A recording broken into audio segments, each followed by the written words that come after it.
4 মাসের সন্তানের জন্য শর্ত সাপেক্ষ আগাম জামিন পেলেন অদিতি।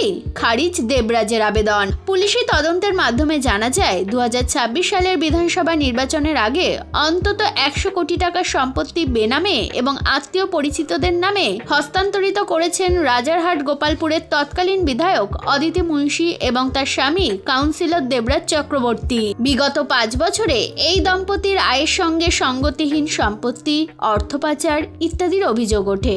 নির্বাচনী হলফনামায় সম্পত্তির পরিমাণ কম দেখানোর অভিযোগ ওঠে গায়িকার বিরুদ্ধে। এছাড়াও বিধাননগর এলাকায় তোলাবাজি, সিন্ডিকেট চালানো, জমি দখলের মাধ্যমে বিপুল সম্পত্তির অধিকারী হওয়ার অভিযোগ রয়েছে। সম্প্রতি কলকাতা হাইকোর্টে রাজ্যের তরফে দাবি করা হয়েছে অদিতির কালিম্পংয়ে ব্যাংক অ্যাকাউন্ট ছিল, কিন্তু ভোটের আগে ওই অ্যাকাউন্ট ছাড়া আরো কয়েকটি অ্যাকাউন্ট থেকে সমস্ত টাকা সরিয়ে ফেলা হয়েছিল। এছাড়াও বলা হয় দেবরাজ ঘনিষ্ঠ দুজন গ্রেপ্তার হয়েছেন। কাউন্সিলর নিজে 2021 সালে ভোট পরবর্তী হিংসার মামলাতেও অভিযুক্ত। আগের শুনানিতে আদালত জানিয়েছিল 19 জুন পর্যন্ত তাদের গ্রেপ্তার করা যাবে না। তবে গত বুধবার উচ্চ আদালতের রায় অদিতির 4 মাসের একটি শিশু সন্তান থাকায় তার আগাম জামিন মঞ্জুর করা হয়েছে। তবে তাকে তদন্তে সহযোগিতা করতে হবে। নিম্ন আদালতে পাসপোর্ট জমা রাখতে হবে।